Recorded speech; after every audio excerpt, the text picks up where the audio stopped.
अच्छा जी, हमने कल जैसे बात की थी कि हम जो आपकी असेसमेंट हुई है उस पर थोड़ी बात करेंगे पहले बिफोर वी मूव फॉरवर्ड। तो ये जनाब आपका असेसमेंट का टेस्ट है जिसमें आपकी रिक्वायरमेंट थी एस्टिमेट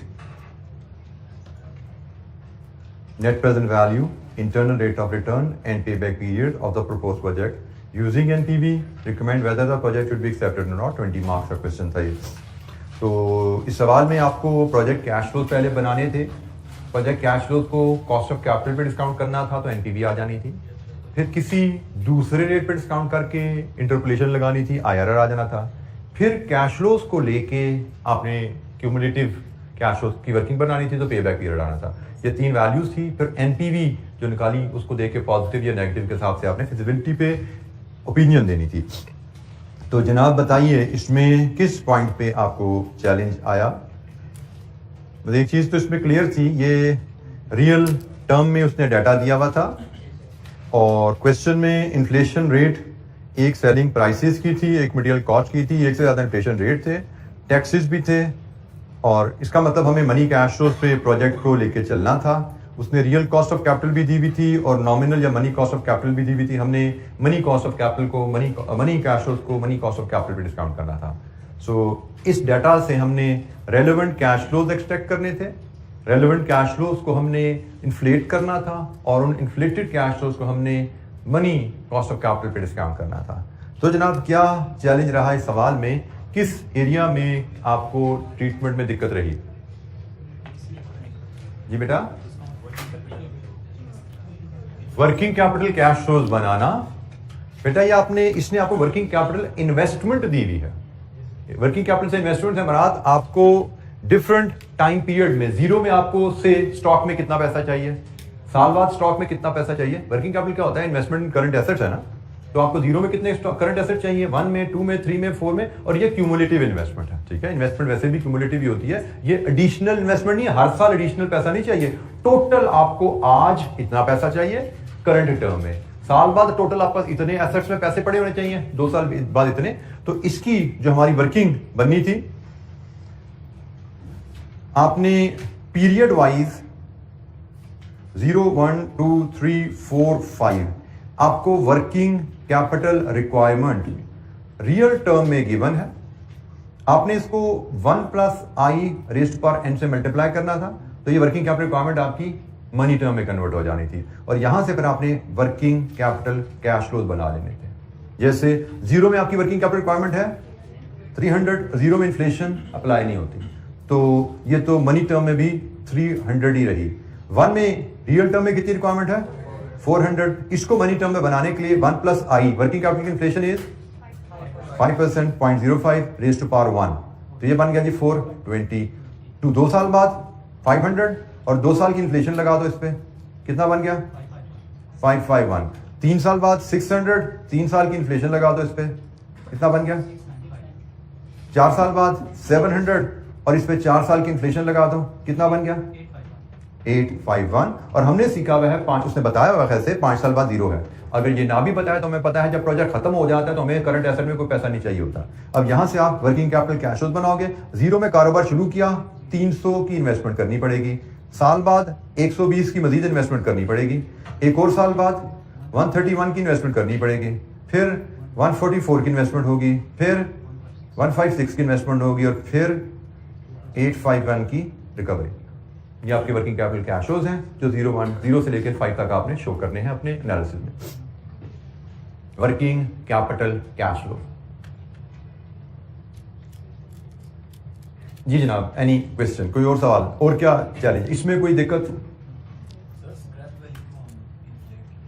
स्क्रैप वैल्यू को इन्फ्लेट क्यों नहीं करते? क्यों करते हैं या क्यों नहीं करते? क्यों करते हैं? यहाँ पे किया हमने। इस क्वेश्चन में तो स्क्रैप वैल्यू थी नहीं, by the way, am I right? इस क्वेश्चन में स्क्रैप वैल्यू नहीं थी, लेकिन आपके साथी का सवाल है स्क्रैप वैल्यू को इन्फ्लेट क्यों करते हैं। तो बेटा हमने 2 तरह के सवाल किए हैं, जहां पे कुछ सवालों में हमने स्क्रैप वैल्यू को इन्फ्लेट किया है और कुछ सवालों में स्क्रैप वैल्यू को इन्फ्लेट नहीं किया। दोनों तरह के सवाल हमने किए हैं। स्क्रैप वैल्यू के बारे में मैंने आपको बड़ा क्लियरली कहा था कि अगर आपको स्क्रैप वैल्यू के बारे में क्लियरली बताया जाए कि scrap value is in real term और आपको मनी टर्म कैश फ्लो चाहिए तो आप स्क्रैप वैल्यू को भी इन्फ्लेट करेंगे। स्क्रैप वैल्यू के बारे में क्लियरली बताया जाए कि scrap value is in real term और मनी कैश फ्लोज के लिए आपको उसको फिट करना है। लेकिन बाज़ का एग्जामिनर ने स्क्रैप वैल्यू का जुमला अलग से लिखा होता है कि scrap value will be 5 million, silent. तो जब क्वेश्चन साइलेंट है तो हम कैश फ्लो को मनी कैश फ्लो ज्यूम करते हैं। ठीक है, हमने ये जनरल बात सीखी है कि क्वेश्चन अगर साइलेंट हो किसी वैल्यू के बारे में तो हम उसको मनी कैश फ्लो ज्यूम करते हैं जी। और इस असेसमेंट से रिलेटेड किसी एस्पेक्ट पे कोई सवाल आपका? इस असेसमेंट का सलूशन आपसे वो भी शेयर कर लिया गया है और ये सलूशन उसी पैटर्न पे मैंने कोशिश की आपसे शेयर किया जाए जो हमारा क्लासरूम का अंदाज है। आल्दो इसका सलूशन अक्सर जैसे मैंने कहा कि हम कभी उठाते हैं क्वेश्चन तो उसमें सलूशन भी डिफरेंट होता है, तो आई मेड श्योर कि सलूशन वैसा ही हो जैसे हमारे एग्जाम का क्वेश्चन होता है। तो हमारा कॉस्ट ऑफ कैपिटल 15% था, ये हमने एनपीवी निकाली, ये एक पार्ट हमारा यहाँ पे आल हुआ। फिर आईआरआर की कैलकुलेशन के लिए दूसरा रेट हमने 20% लेके ये 351 एनपीवी आई और इंटरपोलेशन परफॉर्म की 22.55, ये दूसरा पार्ट हो गया। और कैश फ्लो जब हमने पे बैक निकालना है तो पे बैक के लिए ये हमने कैश फ्लोज पकड़े, ये वाले कैश फ्लोज हैं। इन कैश फ्लोज को हमने इस पे बैक पीरियड की वर्किंग के लिए ये यूज किया यहाँ पे और क्यूमुलेटिव डाटा बनाते हुए हमने 2 इयर्स 3 इयर्स में हम प्लस हो रहे हैं, तो जनाब 3 इयर्स में हमने इसका पे बैक जो कैलकुलेट किया 2.77 इयर्स है। और आखिरी इसमें जो जुमला मुझे मिसिंग नजर आ रहा है वो फिजिबिलिटी के ऊपर उसने पूछा था, एनपीवी को देख के बताइए प्रोजेक्ट फिजिबल है या नहीं है। तो इन्वेस्टमेंट डिसीजन हमें यहाँ पे एक जुमला इस आंसर में नहीं लिखा हुआ, आधा नंबर गालिबन उसका भी 1 नंबर होना चाहिए था और वो आंसर हमारा था एज एनपीवी इज पॉजिटिव। कितनी positive? 1039 is positive, 1039 project is feasible. ये जी हमारा कंप्लीट सोल्यूशन बनता था, ये जुमला यहाँ पे मिसिंग था जी। असेसमेंट से रिलेटेड जी बेटा इंटरेस्ट पेमेंट कैश फ्लोज में कभी भी शामिल नहीं की जाती। उसका जवाब मैंने आपको रीजन बताई दी है कि जब आप कैश फ्लोज को डिस्काउंट कर रहे होते हैं, जैसे यहाँ पे आपने कैश फ्लोज को 15% पे डिस्काउंट किया है, तो 15% डिस्काउंट मतलब कटौती हो रही है। ये कटौती takes care of finance cost, so you don't deduct interest payments here. यहाँ पे से रेवेन्यू में से इंटरेस्ट पेमेंट्स आप डिडक्ट नहीं करते क्योंकि आपने डिस्काउंटिंग करनी होती है जी।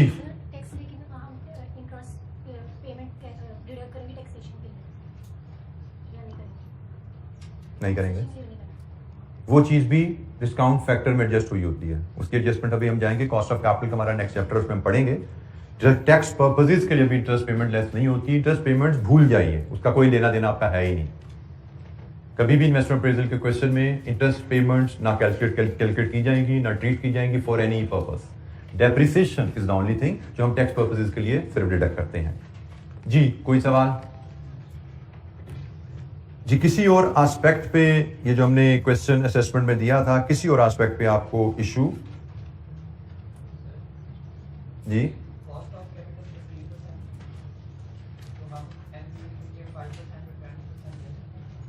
एनपीवी क्या होती है?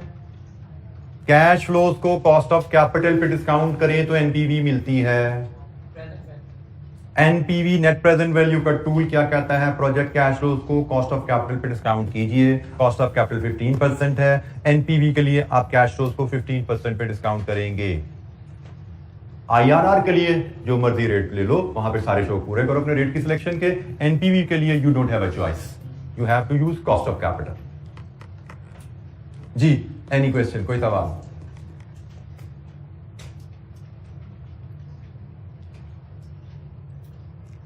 अच्छा जी, सोर्स ऑफ फाइनेंस पे हमारी डिस्कशन चल रही थी, उसको हम थोड़ा कंक्लूजन की तरफ लेके चलते हैं। नेक्स्ट सोर्स ऑफ फाइनेंस जो हमारे पास है that is Islamic source of finance.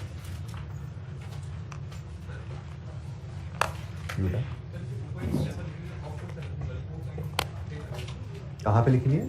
किस पेज पे? पेज नंबर 95 पे।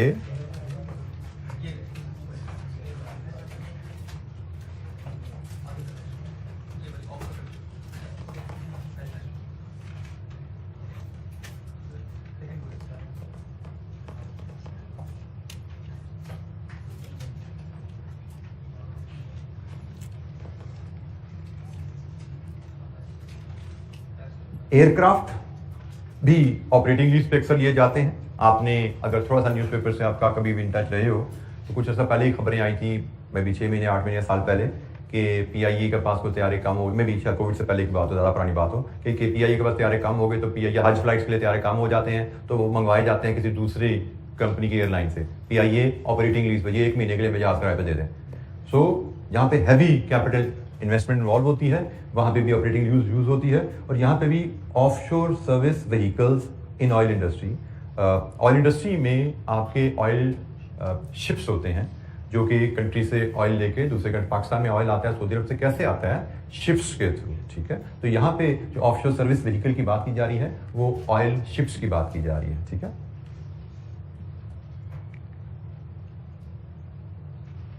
अच्छा जी, इस्लामिक फाइनेंस जैसे मैंने आपसे कल शेयर किया था, ये हमारे सिलेबस में नया एक एस्पेक्ट ऐड किया गया है। सरप्राइजिंगली ये सिलेबस, इस्लामिक फाइनेंस का सिलेबस इंटरनेशनल सिलेबस में, अगर मुझे सही तरह याद है, कोई 13-14 साल पहले ACCA UK ने अडॉप्ट कर लिया था कि इस्लामिक फाइनेंस इतना पॉपुलर था, इंटरनेशनल सिलेबस, इंटरनेशनल बॉडी है, उन्होंने 13-14 साल पहले इसको अपने सिलेबस में ऐड कर लिया था कि क्योंकि इस्लामिक फाइनेंस इस्लामिक कंट्रीज में पॉपुलर नहीं था, ये यूरोपियन कंट्रीज में बड़ी तेज़ी से पॉपुलर हो रहा था। तो कीपिंग दिस इट्स पॉपुलैरिटी, उनको लगा कि भाई फाइनेंशियल मैनेजमेंट के स्टूडेंट को इसका पता होना चाहिए। लेकिन अनफॉर्चुनेटली पाकिस्तान में जो कि इस्लामिक कंट्री है, इसको सिलेबस में इनको ICAP को ऐड करने का ख्याल आज इस साल हमें आया। तो एनीवेज, देर आया दुरुस्त आया। इस्लामिक फाइनेंस कुछ बेसिक कॉन्सेप्ट हमें पता होना चाहिए। अब तो इस पर काफ़ी रिसर्च हो चुकी है, बात काफ़ी आगे जा चुकी है। हमारे सिलेबस में इसकी सिर्फ ABC है और सिर्फ आप समझिएगा आपको इंट्रोडक्शन देना है कि इस्लामिक फाइनेंस और कन्वेंशनल फाइनेंसिंग जो होती है उसमें फ़र्क क्या है।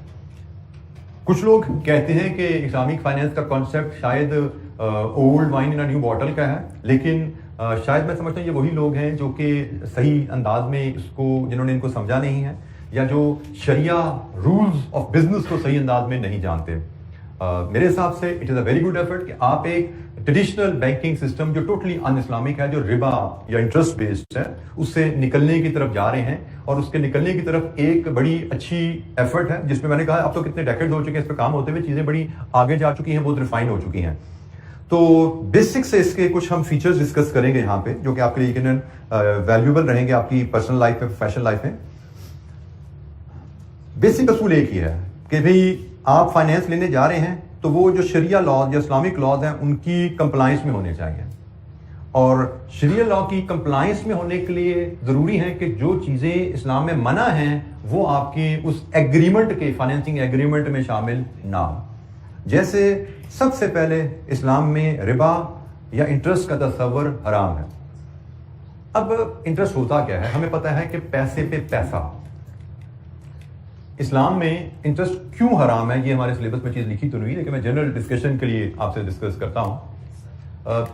इंटरेस्ट कहाँ से आता है, जब मेरे पास पैसा सरप्लस है और आपको उस पैसे की ज़रूरत है, मैं वो पैसा आपको इस्तेमाल के लिए दूं और कहूं इसमें मुझे फिक्स रिटर्न दो, ये इंटरेस्ट है। अब इस्लाम में इंटरेस्ट क्यों हराम है, उसकी मल्टीपल रीजंस हैं। सबसे पहली रीजन, इस्लाम हमें सरप्लस पैसा जमा करने से मना करता है। मतलब मेरे पास सरप्लस पैसा है, ठीक है, ये नहीं कि मेरे पास है तो मैं ना रखूं, लेकिन मेरे पास है और आपके पास नहीं है, आपको उसकी जरूरत है, तो मेरे लिए हराम है कि मैं आपकी जरूरत को एक्सप्लॉइट करते हुए आपकी जरूरत पूरी करूं, उससे बदला मांगू आपसे। मैं आपकी जरूरत पूरी कर सकता हूं तो मुझे Islamic being your Islamic brother ये हुक्म है कि मैं आपकी मदद करूं और उसके लिए मैं आपसे कोई रिटर्न इंटरेस्ट ना लूं, क्योंकि it will become an exploitation कि आप जरूरतमंद हो और आपकी जरूरत मैं पूरी कर सकता हूं, इसलिए मैं आपसे नाजायज फायदा मांग रहा हूं। This is the first reason, main reason जिसके से हम कहते हैं इस्लाम में इंटरेस्ट हराम है, क्योंकि हमें हुक्म दिया गया कि भाई मेरे पास अगर जरूरत है, मेरे किसी भाई को मैं पूरी कर सकता हूं, मुझे पूरी करनी चाहिए, उसके लिए मुझे किसी रिटर्न की उम्मीद नहीं करनी चाहिए, because it will come an exploitation. दूसरी चीज, इस्लाम में स्पेकुलेशन, गैम्बलिंग, वो भी हराम है। तो हमारी कोई ऐसी ट्रांजैक्शन एग्रीमेंट नहीं होना चाहिए जिसमें गैम्बलिंग का एस्पेक्ट रिफ्लेक्ट होता हो। तो नॉर्मली हमारे जो भी इस तरह के एग्रीमेंट्स होते हैं उनको जो इस्लामिक शरिया लॉ के एक्सपर्ट्स होते हैं वो रिव्यू करते हैं। जितने भी इस्लामिक बैंक्स फाइनेंसिंग एग्रीमेंट करते हैं वो सारे एग्रीमेंट्स अप्रूव्ड और वेटेड होते हैं बाय सम शरिया लॉ एक्सपर्ट कि उनकी कोई ट्रांजैक्शन, कोई टर्म शरिया लॉ से कॉन्ट्राडिक्शन में ना हो। जी बेटा, इस्लामिक बैंक में बेटा मैंने क्या बोला कि इंटरेस्ट हराम है और इस्लामिक फाइनेंस का कोई एग्रीमेंट ऐसा नहीं हो सकता जिसमें हराम चीज शामिल, ठीक है। They don't charge you interest. वो कैसे इनकम कमाते हैं उस पर भी हम बात करेंगे। इनकम तो बहरहाल बिजनेस कर रहे हैं, इनकम तो कमानी है, लेकिन वो किस तरह कमाएंगे उस पर हम बात करेंगे। बट इंटरेस्ट इज फॉरबिडन इन इस्लाम। अच्छा जी,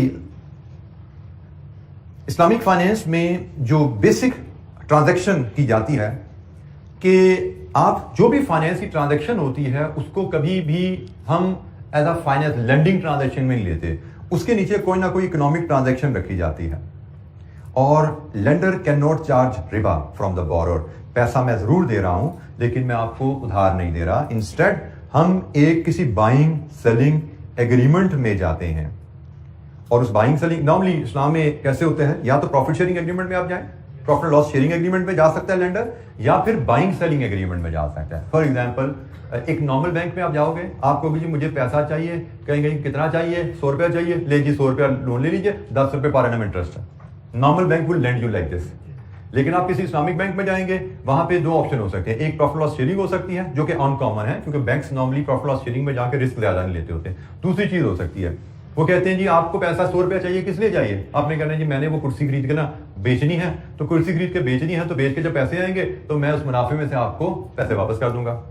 लेकिन अभी मेरे पास कुर्सी खरीदने के पैसे नहीं है, तो बैंक वुड से कि मैं आपको कुर्सी खरीद के दे देता हूं, मैं आपको कुर्सी खरीद के दे देता हूं, आप मुझसे कुर्सी खरीदिए, आपके पास पेमेंट देने के पैसे नहीं है, पेमेंट आप 6 महीने बाद दे देना। अब एक ये ट्रेड ट्रांजैक्शन होगी, पेमेंट 6 महीने या साल बाद दे देना। लेकिन आप चूंकि मुझसे उधार पे कुर्सी खरीद रहे हो तो ये कारोबार का नाम है, कैश की प्राइस फर्क होती है, उधार की प्राइस फर्क होती है। तो कैश पे ये कुर्सी तो आज मुझसे खरीद लो, मैं आपको 100 रुपए की दे देता हूं, लेकिन अगर आपने पेमेंट मुझे साल बाद करनी है तो 110 रुपए की मैं आपको बेचूंगा कुर्सी। कुर्सी मुझसे ले लीजिए, पेमेंट साल बाद कीजिएगा, कीमत 110 है।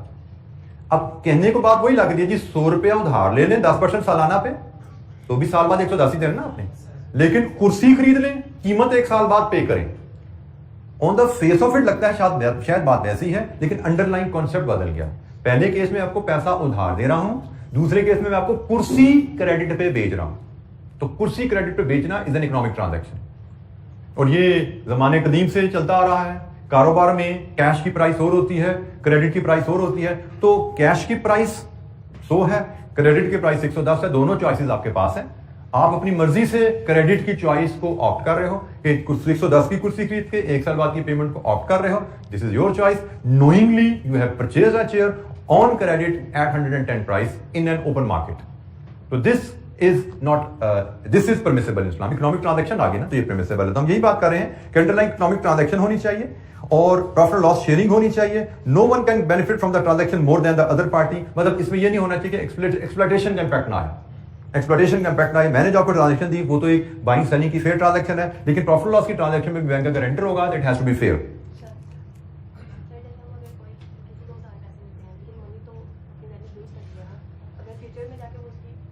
बेटा ये सारी फ्यूचर वैल्यू, मनी वैल्यू, ये सारी बैंकिंग कॉन्सेप्ट है, ट्रेडिशनल बैंकिंग कॉन्सेप्ट है जो कि इस्लामिक कॉन्सेप्ट से जरा हटके हैं। जी इंटरेस्ट, पैसे पे पैसा लिया, दैट इज इंटरेस्ट।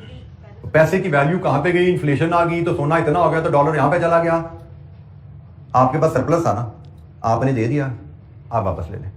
मतलब मुझे प्रिसाइजली एक ये भी अक्सर बात होती है, मैं भूल गया, इसकी मैं क्लैरिटी मैंने इसमें लेनी थी कि मैंने किसी को पैसा दिया, वो जब आपके साथी ने कहा पैसे की वैल्यू तो गिरती है, तो मैंने पैसे दिया, मैंने जब पैसा दिया 100 की वैल्यू कुछ और थी, 2 साल बाद मुझे मेरा पैसा वापस मिला, मेरी 100 की वैल्यू कुछ हो रहा है, तो मुझे तो प्रैक्टिकली नुकसान हो गया। हम कह रहे हैं चाहे फायदा ना लो तो नुकसान तो ना हो, नुकसान हो गया। जिसकी एक शक्ल कुछ लोगों ने बनाई भी है, ठीक है मैं आपको पैसा नहीं देता, मैं आपको सोना दे देता हूं, मैं आपको 1 तोला सोना दे रहा हूं, आप साल बाद 2 साल बाद मुझे 1 तोला सोना ही वापस कर देना ताकि कुछ तो कवरेज हो जाए। लेकिन मुझे इसको चेक करना है कि ये भी परमिसिबल इस्लाम में है या नहीं है। ठीक है, सुनने में लगती है बात शायद ठीक ही है, लेकिन बात का हमें लॉजिक्स या प्रिंसिपल पे क्लैरिटी नहीं होती। तो मुझे लगा कि मैंने ये इस तरह की ऑप्शन मेरे सामने आई। मेरी मिसेज माशाल्लाह वो ये इस तरह का कोर्स कर रही हैं जिसमें शरिया लॉ बिजनेस सारी चीज़ें पढ़ी हैं। मैंने उनके सामने इस ऑप्शन रखी, तो उन्होंने कहा कि मुझे लगता है कि शायद ये भी इस्लाम में प्रिंसिपल नहीं है। उन्होंने कहा मैं टीचर से कंफर्म करूंगी, मुझे भी पूछना याद नहीं रहा, उसको भूल गया कि मुझे जरूरत नहीं थी, बट आई चेक आप लोगों के लिए कि इस तरह की भी चीज़ भी परमिसिबल है कि नहीं है। ठीक है, मतलब पैसे पे पैसा, वैल्यू ऑफ मनी कहाँ गई वो तो भूल जाओ, उसका तो कोई कॉन्सेप्ट नहीं है। आपने 100 दिया तो 100 ही वापस लेना है, 100 से ज़्यादा लिया तो हराम है आपके लिए। सिमिलरली लेना भी हराम है, देना भी हराम है, दोनों चीज़ें हराम है आपके लिए बीइंग अ मुस्लिम। लेकिन जो शक्ल मैंने बताई कि जी मैं आपको पैसा नहीं दे रहा, जो इन्होंने कहा जी पैसे की वैल्यू गिरती है तो हम उसको कवर करने के लिए कुछ कर सकते हैं, तो जैसे मैंने कहा मुझे लगता है कि शायद ये शक्ल भी परमिसिबल शायद ना हो। I confirm. जी बेटा। बैंक को क्या रिस्क है? बेटा बैंक रिस्क नहीं ले रहा, बैंक ट्रेड कर रहा है। मैंने आपको कहा, मैं जो एग्जांपल आपको दे रहा हूँ वो ट्रेड की एग्जांपल है। बेटा ट्रेड में ये रिस्क क्या हो सकता है? आपने आज कुर्सी खरीदी है, बैंक को पैसे देने के लिए, साल बाद आपका कारोबार बंद हो जाए, बैंक को पैसे ना दे पाओ आप, ट्रेड है ना, पार्टी बैंकरप्ट हो जाती है, साल में नहीं दे पाती, ट्रेड का रिस्क अपनी जगह। कैश नहीं दिया, उसने 1 साल का उधार दिया ना आपको, 1 साल बाद आप कारोबार चल रहा होगा, आप जिंदा हो गए फिर ही दे पाओगे ना पैसे। आपका कारोबार बंद हो गया, कहां से दोगे पैसे? खुदा ना खास्ता आप जिंदा नहीं रहे, कहां से दोगे पैसे? कारोबार में रिस्क है, तो वही रिस्क जो कारोबारी को है वही रिस्क बैंक को है, because bank is into trade now. तो ट्रेड का जो रिस्क है वो बैंक के पास है। जी कोई और सवाल?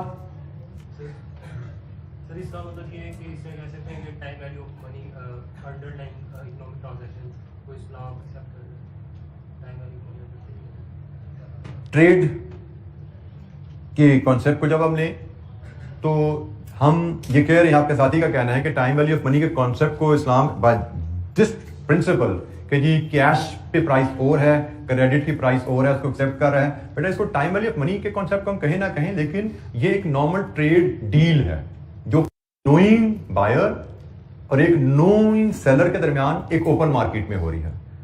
There is no concept of exploitation here. मतलब आप मुझसे कुर्सी ले रहे हो, आप मुझसे ना लो, इनसे ले लो, उनसे ले लो, आपके पास मार्केट ओपन है ना। मतलब कोई ऐसी बात नहीं है कि आपकी जरूरत मैं ही पूरा कर सकता हूं और उस पूरी जरूरत पूरी करने के लिए मैं आपसे कोई अननेसेसरली या नाजायज डिमांड कर रहा हूं। आपने मुझसे एक चीज खरीदने की ख्वाहिश का आधार किया, मैंने उसकी कीमत बताई, अब मैं चीज किस चीज प्राइस पे बेचूं, वो मेरी चीज है, मेरी प्राइस है। स्पेशली अगर वो कोई नेसेसिटी नहीं है और उसकी मुआशरे में किल्लत नहीं है, फिर वो एक्सप्लॉयटेशन आ जाएगी। जो होर्डिंग होती है एक्सप्लॉयटेशन है। ठीक है, कुर्सी है मेरे पास भी पड़ी है, मेरे जैसे और भी सप्लायर मार्केट में पड़े जो बेच रहे हैं, मेरी अपनी प्राइस, उनकी अपनी प्राइस है। आपको मैं नहीं दूंगा तो आपको वहीं से मिल जाएगी। तो अगर मेरी प्राइस 2 रुपए ज्यादा है, किसी की प्राइस 2 रुपए कम है, आपको मिल रही है, आप ले लो। ठीक है, तो दिस इज परमिसिबल, ये नॉर्मल ट्रेड नॉर्म्स हैं। और इसमें फिर मैं कहा, अगर एक्सप्लॉयटेशन कहीं पे भी आ जाएगी वो हराम हो जाएगी कि जी मुझे पता है जी कुर्सी मेरे पास ही, यार वो कहीं से मिलनी नहीं आपको, और आपका इसके बारे गुजारा ही नहीं है, तो मैं प्राइस नाजायज तरीके से बढ़ा दूं कि मुझे पता है आप कहीं जा नहीं सकते, मेरे से ही लोगे, और मेरी प्राइस फेयर नहीं है, तो वो फिर एक्सप्लॉयटेशन है, विच इज नॉट परमिसिबल। किसी भी शक्ल में एक्सप्लॉयटेशन इस्लाम में परमिसिबल नहीं है।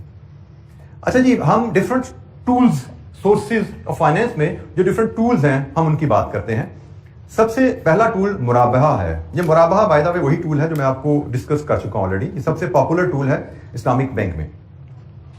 और मुराबहा ट्रांजैक्शन वही है जैसे मैंने कहा, मैंने आपको बताई है कि in a particular kind of sale where seller expressly mention the cost he has incurred on the commodities to be sold and sell it to another party by adding some profit or markup thereon, which is known and agreed by the buyer। ये जो मैंने आपको transaction कही जिसको मुराबहा transaction कहा जाता है Islamic finance की टर्म में। बेसिक फीचर ऑफ मुराबहा, अच्छा ये अब बड़ी अहम बातें हैं जिनको हम नॉर्मली इंसान as a human being ignore कर देते हैं। ट्रेड, मुराबहा बेसिकली ट्रेड है, ऐसा ही है ना कि आप वो ट्रेड बैंक से करो या ट्रेड आपस में करो, it is the trade. Trade के कुछ अहम फीचर हैं जो अनफॉर्चुनेटली मेजोरिटी ऑफ अस हमें पता ही नहीं होता, हम इनको इग्नोर करते हैं। The subject matter of sale must be existing at the time of sale. जिस चीज को बेचा जा रहा है वो एग्जिस्ट करनी चाहिए। और हमारे यहाँ पे आपको पता है ना, रियल स्टेट में सौदे होते हैं, प्लॉट खरीद लें जी, कहाँ पे आप प्लॉट, जी हम जमीन खरीद रहे हैं, उसको डेवलप करेंगे, फिर आपको उसका नंबर बताएंगे। तो जो चीज एग्जिस्ट नहीं करती ऑन ग्राउंड, इस्लामिक प्रिंसिपल के तहत आप उसको बाय नहीं कर सकते। मतलब आप वही चीज बाय कर सकते हो, वही हलाल आपके लिए खरीदना, वही हलाल है आपके लिए बेचना जो एग्जिस्ट करती है। अब हम यहाँ पे अक्सर सोसाइटीज में होता है, आप पैसे दे देते हो, प्लॉट आपका कौन सा, अभी बैलेंसिंग करके बताएंगे। इस्लामिक प्रिंसिपल के तहत इट इज नॉट परमिसिबल। जो चीज एग्जिस्ट नहीं करती, आइडेंटिफाइबल नहीं है, उसकी ट्रेड परमिसिबल नहीं है। Subject matter of sale must be in the ownership of the seller at the time of sale. हमारे यहाँ पे मैं रियल स्टेट से एक और एग्जाम्पल ले लेता हूं। हमारे रियल स्टेट में बड़ी कॉमन एग्जाम्पल है कि मैंने एक जमीन का सौदा किया। सौदे करने के डिफरेंट फेजेस होते हैं। पहला फेज होता है कमिटमेंट फी कि I will buy from you, ये नहीं कि मेरी एक 1% आप कमिटमेंट मनी रख लें।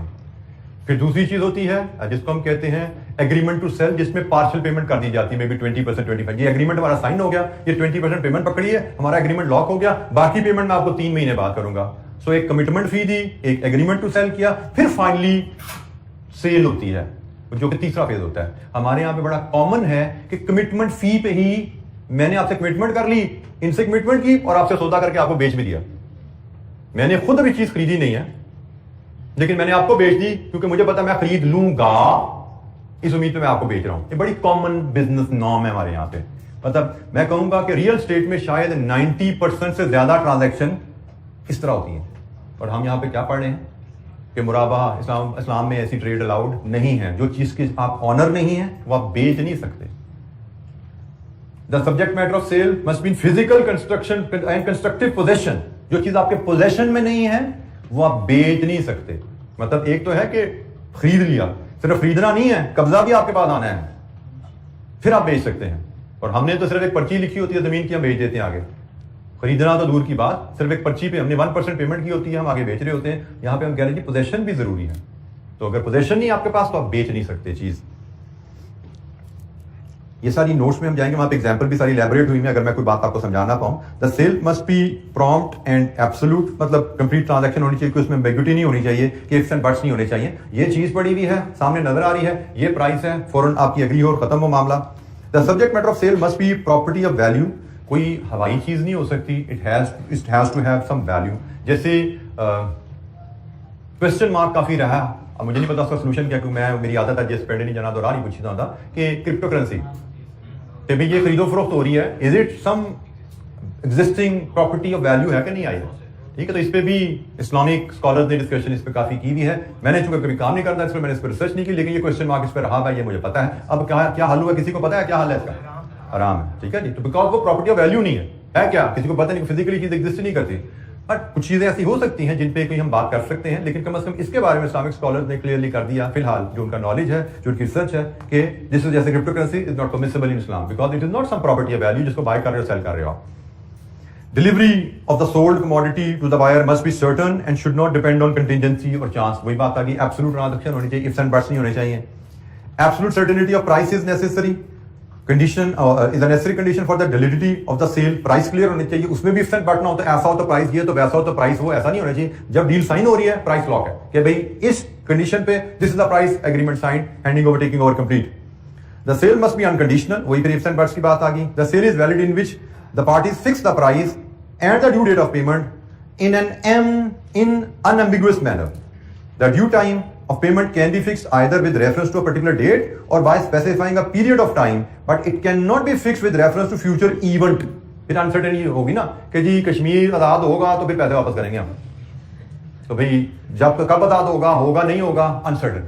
इवेंट से नहीं अटैच होना, या दिन बता दो 30 दिन बाद पेमेंट होगी, या तारीख बता दो फलानी तारीख को पेमेंट होगी, exact date of which is unknown and uncertain. तो इस तरह भी मुराबा एग्रीमेंट हो सकता। तो जनाब ये मुराबा बेसिकली एक ट्रेड है, और इस ट्रेड को बैंक्स भी यूज करते हैं अपनी बिजनेस फाइनेंसिंग के लिए। अपनी बिजनेसेस को जो स्टॉक बाय करने के लिए फाइनेंस चाहिए होता है, वो इस्लामिक बैंक मुराबा एग्रीमेंट के थ्रू उनकी नीड को फुलफिल कर देते हैं।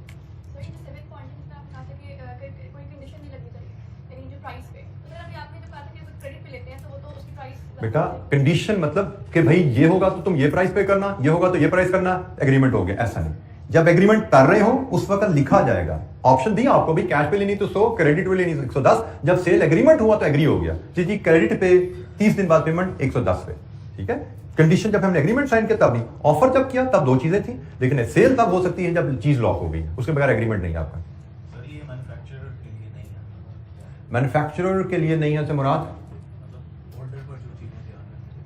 इसमें भी हो सकता है, नहीं एग्जिस्ट नहीं करती। जैसे आपके साथी का सवाल अच्छा है कि अब हमने जो चीज़ें बनाई नहीं है, मैन्युफैक्चरर है, क्योंकि ऐसा भी होता है कि जो मैन्युफैक्चरर होता है उसने चीज़ें बना के बाद रखी नहीं होती। आप कस्टमर आता है, उनको ऑर्डर करता है और वो ऑर्डर पे बनाते हैं।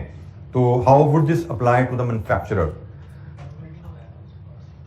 कैपेसिटी है, उसके पास रॉ मटेरियल है, और लेकिन फिजिकली चीज एग्जिस्ट नहीं करती, उसके रॉ मटेरियल एग्जिस्ट करते हैं। बेटा मैंने अब इतनी चीजें पढ़ी नहीं है इस्लामिक फाइनेंस पे ना, तो normally this is a trade norm, ऐसा होता है रहा है। तो I think there must be some room, क्योंकि इसमें कोई अपरेंटली जो बाकी चीजें हम निकाल दें तो स्किल भी है बंदे के पास, उस पर रॉ मटेरियल भी है, उस पर फैक्ट्री भी है, फैसिलिटी भी है, तो एवरीथिंग इज सर्टन। तो अगर हम इसमें यकीनन इसमें कोई ना कोई रूम होगा। मुराबा यस, ये तो ट्रेड को डील कर रहा है, ये मैन्युफैक्चरिंग को डील नहीं कर रहा, लेकिन आई बिलीव कि मैन्युफैक्चरिंग में I don't see any harm कि उसमें कोई ऐसी कोई बात हो जो हम कहें कि इस्लामिक में शरिया के अगेंस्ट है, परमिसिबल नहीं है। हो सकता है उसकी भी शराइत जैसे हो, क्योंकि ये एक बहुत बड़ा सब्जेक्ट है। मतलब इस्लामिक जो रूल्स ऑफ बिजनेस है, ये एक बहुत बड़ा सब्जेक्ट है। इसमें जैसे मैंने कहा कि आहिस्ता आहिस्ता रिसर्च हो रही है, चीज़ें डेवलप हो रही हैं। पहले अनफॉर्चुनेटली हमारे लोगों ने इस पर रिसर्च नहीं की, लेकिन अब ये काफ़ी तेज़ी से इस पर काम हो रहा है। इस पर उलमा और जो हमारे स्कॉलर्स हैं बहुत तेज़ी से इस पर काम कर रहे हैं, चीज़ें सीख रहे हैं, और इस पर यही चीज़ें फिर जो है बैंकों में, इस्लामिक बैंकों को भी नॉलेज पास ऑन हो रहा है, क्योंकि इस्लामिक बैंक्स के पास भी उनकी एक कंडीशन है कि they must have some few board, शरिया बोर्ड उनके पास होना चाहिए, जिसमें शरिया एक्सपर्ट्स बैठते हैं जो तमाम ट्रांजैक्शन को, तमाम एग्रीमेंट्स को, तमाम फॉर्म्स को प्रूव करते हैं। वो उसके बगैर ट्रांजैक्शन मानी होती है, और ये सारी चीज़ें वहाँ पर इनकॉर्पोरेट होती जा रही हैं। जी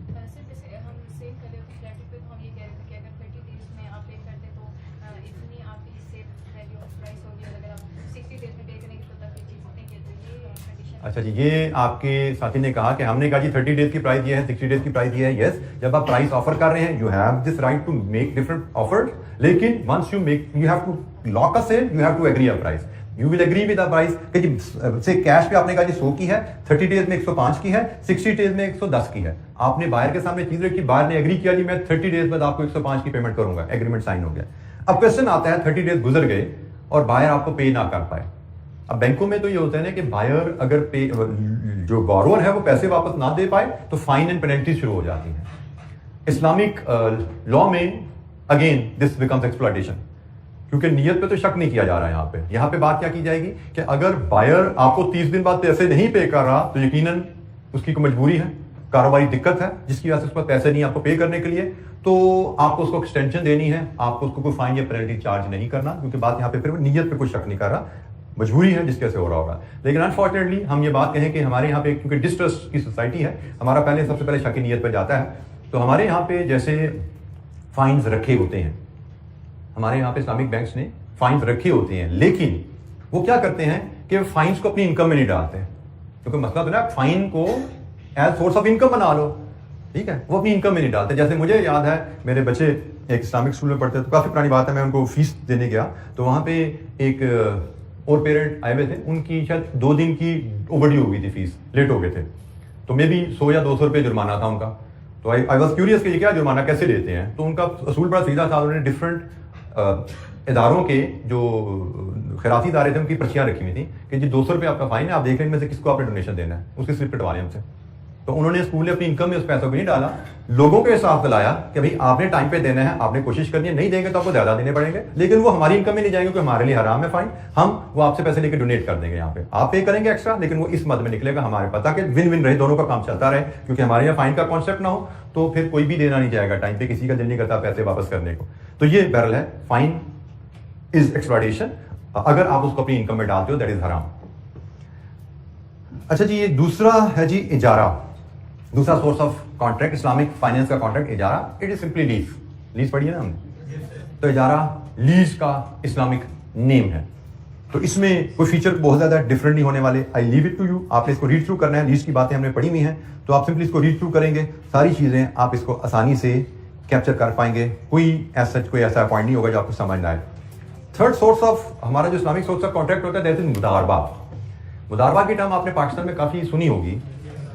मुदारबा 2 लोगों के दरमियान एग्रीमेंट होता है जिनमें से एक के पास पैसा है, दूसरे के पास स्किल है, ठीक है जी। तो पैसा और स्किल मिल के कारोबार होता है। मेरे पास पैसा है, काम करना नहीं आता, बिजनेस अपॉर्चुनिटी नहीं है, आपके पास बिजनेस अपॉर्चुनिटी है, पैसा नहीं है, वी कैन जॉइन हैंड्स, मैं आपको पैसा दूंगा, आप काम करोगे। तो जो पैसा देता है मुदारबा में उसको हम रबल माल कहते हैं, और जो काम करता है, बिजनेस करता है, उसको मुदारिब कहते हैं।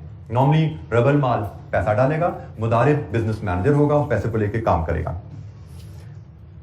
एज अ कंडीशन मुदारिब में आल्सो कंट्रीब्यूट कैपिटल, ये अंडरस्टैंडिंग हमारी हो सकती है कि मैं भी, मुदारिब भी कह सकता है मैं भी कुछ कैपिटल डाल दूं, मेरे पास थोड़े पैसे हैं मैं भी डाल देता हूं, ये भी अरेंजमेंट ऐसे हो सकती है, जरूरी नहीं कि सारा पैसा एक पार्टी का हो, मुदारिब का भी कुछ पैसा हो सकता है, and then they agree on profit and loss sharing. अच्छा, इसमें एक बड़ा इंटरेस्टिंग कॉन्सेप्ट है, मुदारिब और रबल माल में जब एग्रीमेंट होगा तो प्रॉफिट शेयरिंग का एग्रीमेंट है कि जी पैसा जिसका उसका इतने % हिस्सा और जिसकी मजदूरी है उसका इतने % हिस्सा, लेकिन अगर लॉस हुआ तो वो सारे का सारा जिसका पैसा उसका, ठीक है, क्योंकि मुदारिब के पास तो पहले ही पैसा नहीं था, वो नुकसान कहाँ से भर सकता है।